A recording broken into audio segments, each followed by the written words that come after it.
vohitra iray vaovao no tsy dia antsika amin'ity anio ity voaingana ny orona izany vohitra izany ary lasa commune izy noho ny taty aoriana ary 5 taona io zao nona commune ity toerana iray ity rehefa lasa commune izay moa izy dia nomena ny anarana antsona hoe Ambohibao. Maro ny fotodrafitrasa amin'ny orona ety amin'ity vohitra vaovao ity izay antsona hoe Ambohibao ity ankehitriny anisan'izany ny fotodrafitrasa maro mahakasika amin'ny vatana ny fiainan'ny mponina ary tsy nisana tamin'izay fisian'ny tanàna izay toy ireo tanàna rehetra ny fisian'ny fiangonana izay misongadina ihany koa izany fiangonana izany eto amin'ity commune Ambohibao Atsimo ity ny tanàna Ambohibao Atsimo ho andeha hotsiditsika ato anatin'ny fantarana.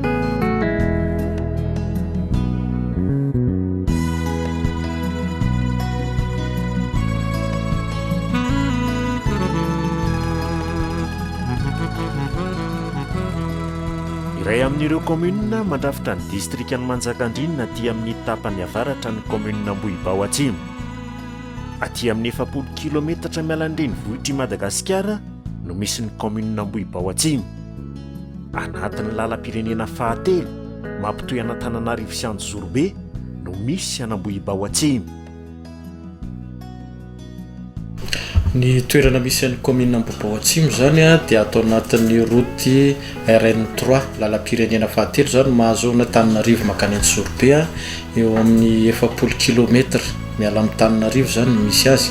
Izy tena amorony ny arabe, tena amorony dalana tanteraka misy ny commune Ambohibao.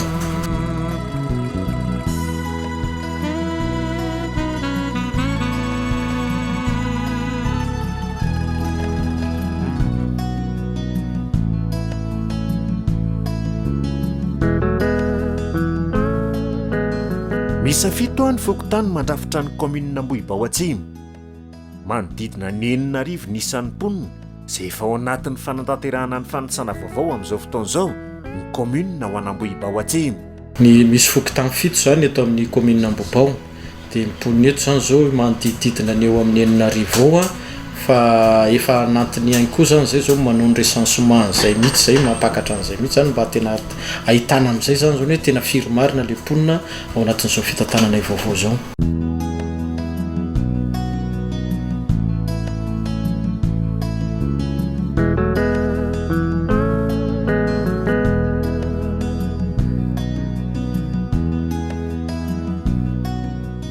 Ambatomena, Ambohitrony, Ambohitrolo mahitsy ary ampaneva ny commune mpifanolo-bodirindrina amin'ny Ambohibao Atsimo. Iray district amin'ny avokoa ireo commune mpifanolo-bodirindrina amin'ireo. Ny commune manodidina zany Ambatomena, Ambohitrony zay no mifanila akaikany eto dia Ambohitrolo mahitsy sy ampaneva ao anatin'ny district Manjakandriana daholo zay.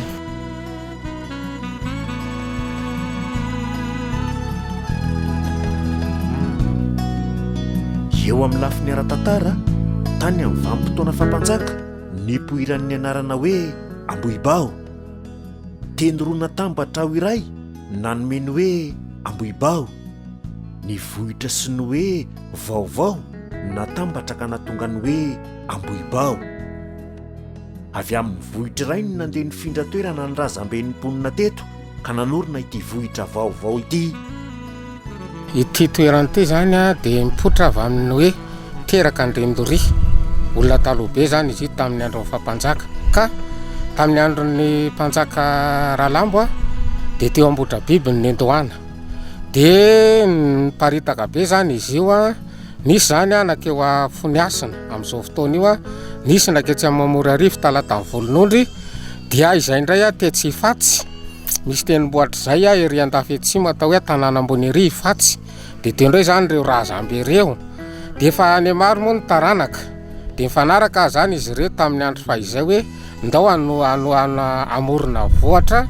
Dia namorona vohatra vaovao izy dia ity Ambohibao ity indray tamin'izany fotoana andro zany dia miparitaka dia izao lasa commune Ambohibao sita izao. Zay ny tena nendohaniny atao hoe Ambohibao sy le hoe Andrendori, zanaka Andrendori.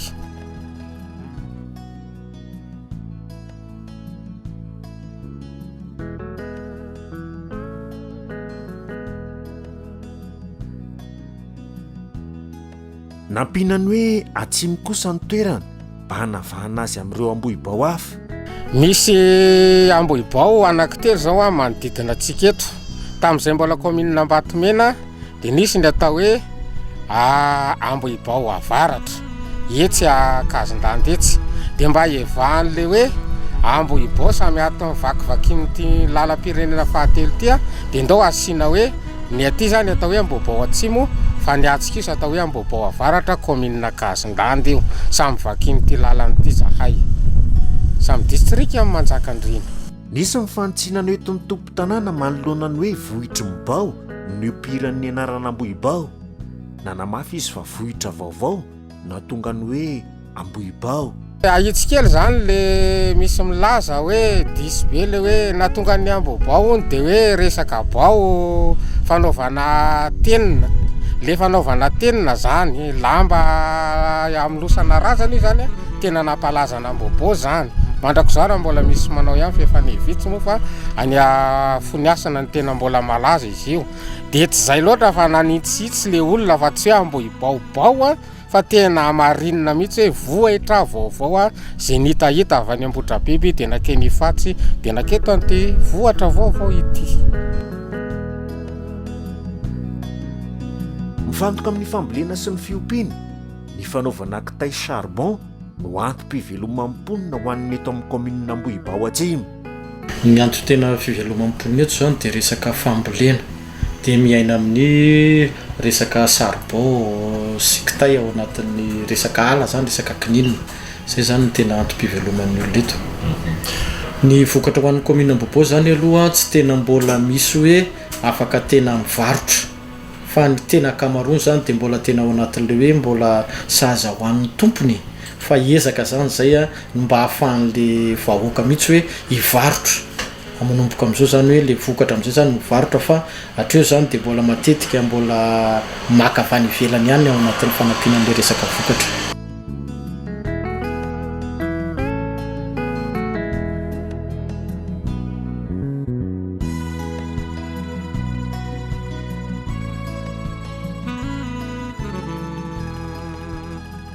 Rehefa voky ny vahoaka mandroso azy ny commune hoy ny be ny tanàna ny commune Ambohibao Atsimo ka ifatohan'ny fampandrosoana ny fambolena sy ny fiompiana. Mbola hohanina hatrany aloha ny vokatra treto fa tetika asa ho tanterahana dia ahafahan'ny commune mamatsy ireo tsena lehibe eo amin'izay lafin'ny vokatra izay. Ny commune Ambohibao zany zao ny resaka fampandrosoana dia andalam-pandrosoana tanteraka ao anatin'ny hetsika ao anatin'izay mihitsy zany hoe iroso amin'ny fandrosoana kokoa amin'izay mahatantsaha zay aloha ray. Resaka fiompiana sy fambolena dia tena ilofosanay ato anatin'ny commune zany mba iroso bebe kokoa amin'izay ifantsika tanteraka ao anatin'izay zany le vahoaka. Dia anitananay satria efa nanao fampiofanana izay tamin'ny resaka fambolena, resaka fiompiana dia tena mba himasonay kely zany zay mba handroso kokoa amin'ny ara-tsakafo satria rehefa voky ny vahoaka dia mandroso azy ny commune. Nanao hoe zaka-betsaka ihany koa ny commune eo amin'ny lafin'ny fanabeazana hoy ny be ny tanàna.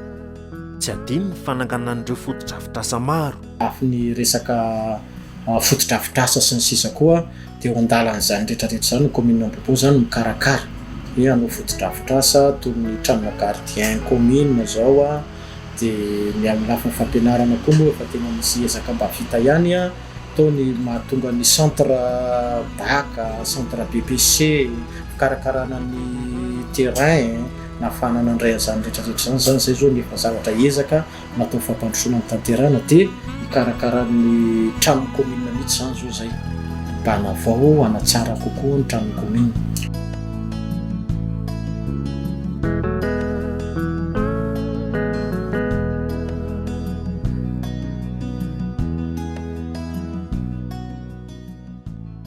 Tsy mitsahatra ny fandrosoana ho an'ny commune Ambohibao Atsimo, mipetraka ny maizy azy ho an'ny tanàna Ambohibao Atsimo ankehitriny. Ben'ny tanànan'ny commune Ambohibao Atsimo no lasa solombavam-bahoaka ny Madagascar voafidy ato amin'ny distrikan'ny Manjakandriana ankehitriny. Tsy afa-misaraka amin'ny tanàna ihany koa ny fiangonana. Maro ny fiangonana miorina eto amin'ny commune Ambohibao Atsimo. Anisan'izany ny fiangonana Tafiky Jesosy Kristy eto Madagasikara, Antady Egri. Tsy afa-misaraka amin'ny andraikitry ny fiangonana eto Madagasikara ny asa sosy ny asa sosialy akoatra ny fikoloana ny fiainam-panahy raha ny nambaran'ny mpitandrina filohan'ny tajegre. Anjara ndraikitry ny fiangonana no manala ny vahoaka ao anatin'ny fahantrana na ny fanazavahana. Ao anatin'izany ndraikitry izany ny fanampiana ny vahoaka eo amin'ny lafiny fampianarana, ny fitsaboana ary ny fampananana azy. Antony hanampiana ireo olona sahirana any amin'ireo tanàna somary manodidina hoy ny mpitandrina. Natsoina mihitsy hoe ho an'ny le ataoko hoe tsy nireny vohitra ngeza be fa le tanàna somary manodidina amin'ny olona somary sahirakirana, zany no tena niantsoana Andriamanitra ny fiangonana zany. Dia raha ny eto manokana zany dia isaoran'Andriamanitra fa zao hitanareo zao ary ny mpanokon'Andriamanitra eto moa zany dia mandray anjara mavitrika mihitsy na amin'ny fanampiana ny olona amin'ny fitsaboana maimay foana, fizahana marary sy ny sisa amin'ny lafiny ara-tsosialy, satria indraindray adinidin'ny olona efa ny antom-pisian'ny fiangonana koa dia anova ny tantaram-piainan'ny olona, amindra ny olona hiala avy amin'ny aizany fiainana amin'ny fahoriana mihitsy makamin'ny fahazavana dia izay hoe fahasambarana sy fiadanana izay.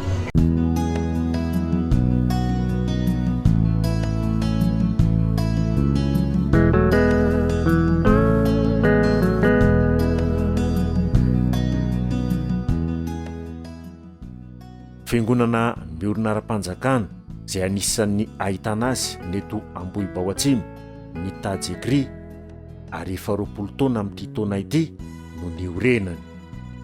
Zavatra rososina ny natao androany fankalazana ny 20 taona ny iorenany fiangonana tajegre ara-panjakana tamin'ny taona 2010 dia fitokanana koa dia ny trano fivavahana izay naorina teto Ambohibao Sud ity Tsangambato izay 20 taona izay.